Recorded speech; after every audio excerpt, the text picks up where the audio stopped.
Assalamualaikum warahmatullahi wabarakatuh. Halo Sobat Literasi, kembali lagi bersama kita di podcast M-Talk. Hari ini bersama saya Kehana Mika Santoso dan saya Azahra Doviena. Dan saya Danis Febrian. Hari ini kita kedatangan tamu nih teman-teman, yaitu Bapak Busiri. Nah, Halo Bapak Busiri.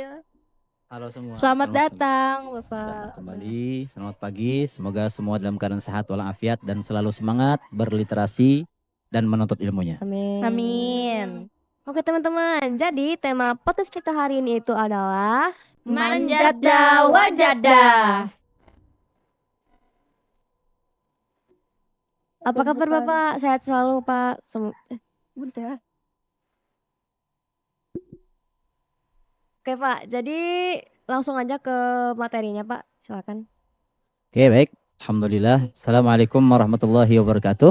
Waalaikumsalam warahmatullahi wabarakatuh. Alhamdulillah wassalatu wassalamu ala Rasulillah sayyidina wa maulana Muhammad ibni Abdillah wa ala alihi wa sahbihi wa mawalah.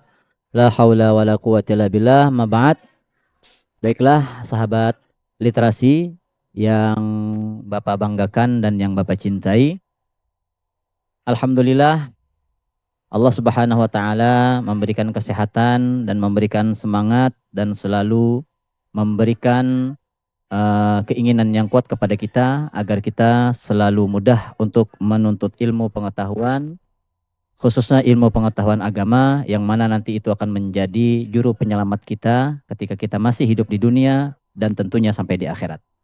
Ada satu ungkapan yang luar biasa, yang familiar, yang selalu kita dengar dan selalu kita kenal, yang mana ungkapan ini adalah sebenarnya bukan hanya sebuah ungkapan motivasi, mungkin lebih kepada ungkapan yang harus menjadi prinsip hidup kita,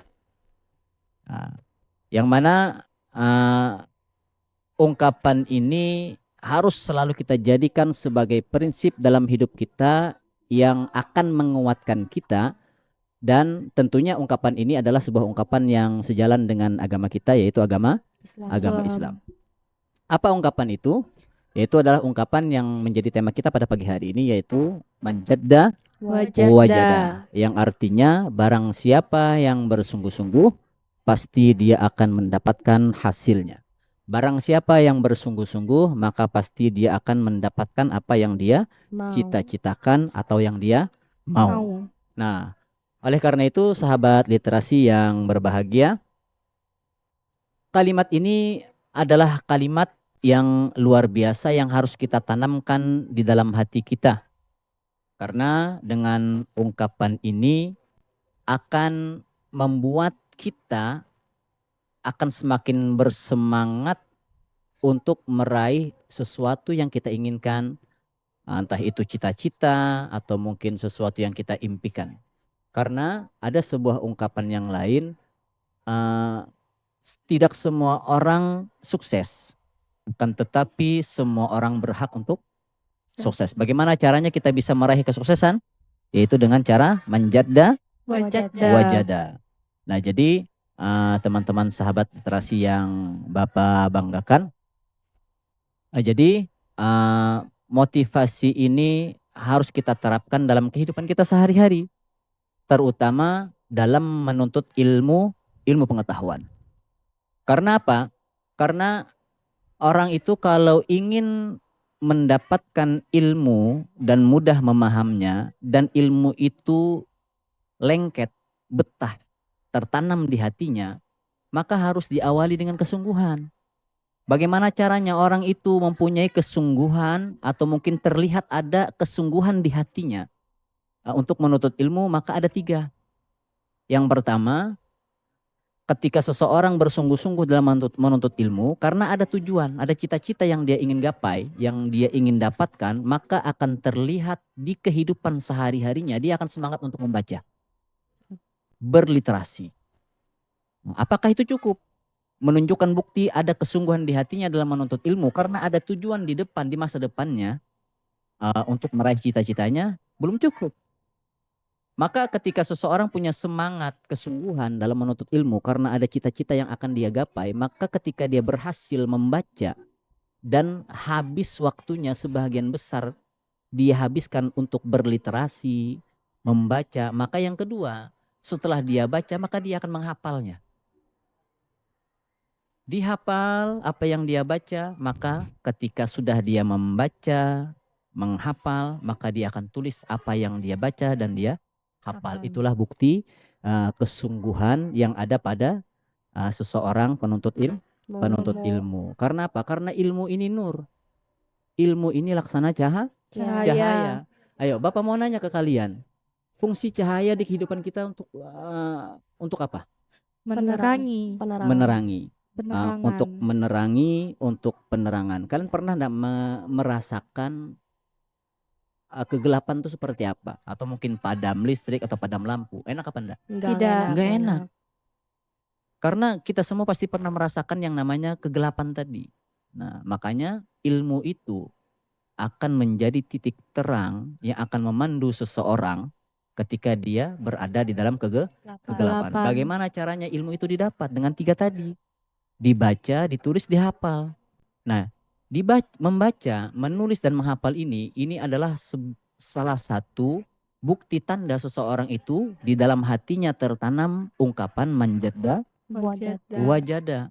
Nah, oleh karena itu, sahabat literasi yang Bapak banggakan, setidaknya kita sebagai penuntut ilmu, ya, sebagai pelajar, sebagai siswa dan siswi yang menginginkan hidupnya selalu bercahaya, diberikan cahaya oleh Allah, cahaya ilmu pengetahuan, maka hendaknya manjadda wajada ini ada di hati kita dan kita terapkan di kehidupan kita sehari-hari dengan harapan semoga cita-cita kita di kemudian hari, keinginan kita, impian kita, mimpi kita akan mudah tercapai dan kita raih.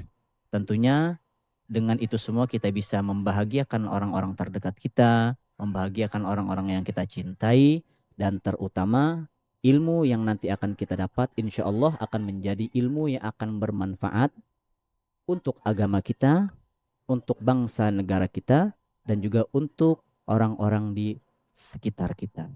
Nah, mungkin itu yang dapat Bapak sampaikan untuk sementara ini. Oke, siap. Terima kasih Bapak Busiri atas materinya.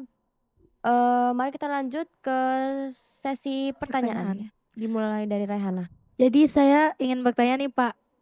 Kan anak sekarang banyak nih Pak yang pacakan gitu nih. Nah, sebetulnya ada nggak sih ayat Al-Quran atau nggak hadis yang menentang tentang berpacakan itu Pak? Oh iya, jelas ada. Apa tuh Pak? Apa tuh Pak? Di dalam surat Al-Isra ayat 32.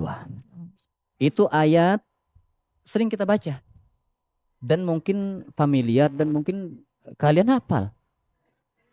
Apa ayatnya? Apa bunyi ayatnya? Yaitu adalah la taqrabuz zina innahu kana fahishatan wa sa'a sabila. Jadi di dalam ayat itu Allah sudah menegaskan bahwasanya yang namanya pacaran itu adalah salah satu perbuatan yang bisa mendekatkan pelakunya ke dalam perzinahan. Nah, jadi mungkin bisa kita artikan atau mungkin kita sebut pacaran itu adalah salah satu pintu gerbangnya seseorang menuju zina. Na'udzubillahi min dzalik. Makanya itu adalah sesuatu yang tercela, yang buruk dan menjadi seburuk-buruk dan sejahat-jahatnya jalan yang akan menjerumuskan siapapun di antara kita, terutama kalian, para pelajar yang usia-usia yang masih mungkin labil, yang mau beranjak ke 17 tahun untuk sampai ke usia dewasa, itu banyak godaannya.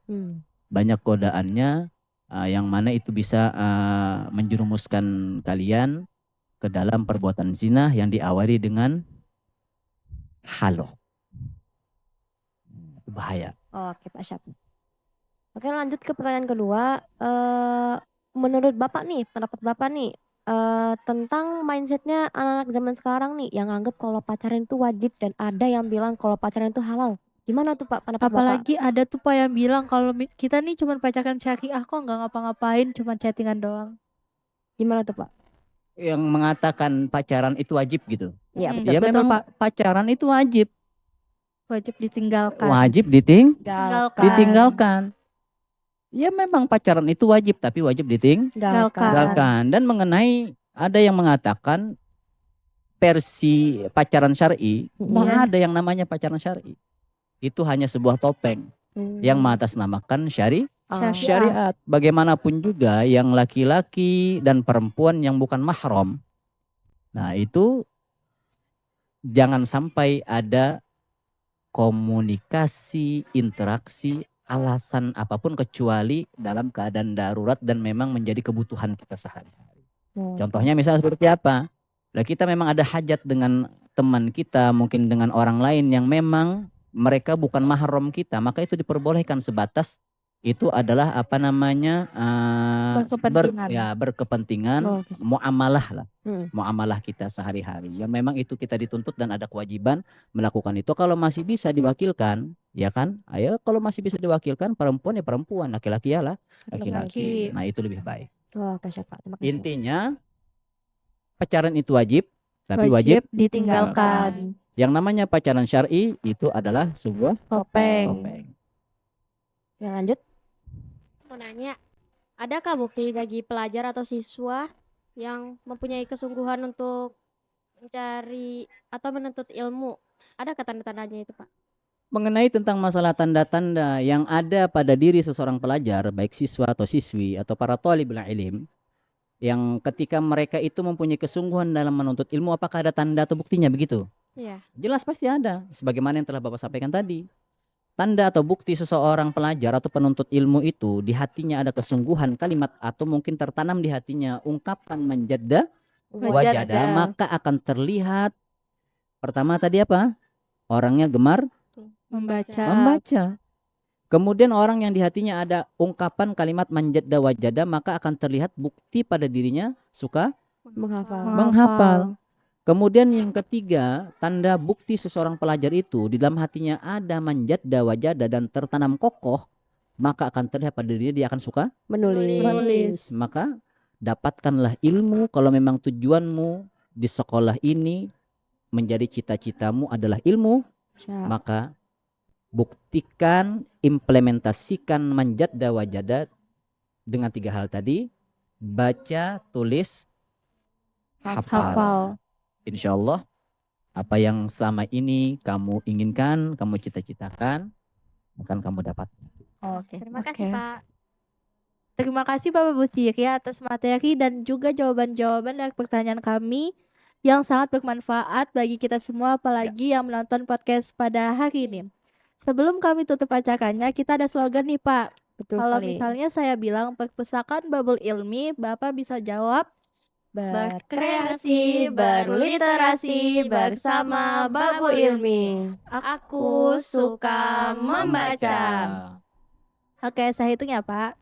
1, 2, 3. Perpustakaan Babul Ilmi MTs Negeri 1 Balikpapan Berkreasi, berliterasi bersama Babul Ilmi. Aku suka membaca. Sekian podcast dari kami. Mohon maaf jika ada salah kata. Wassalamualaikum Warahmatullahi wabarakatuh.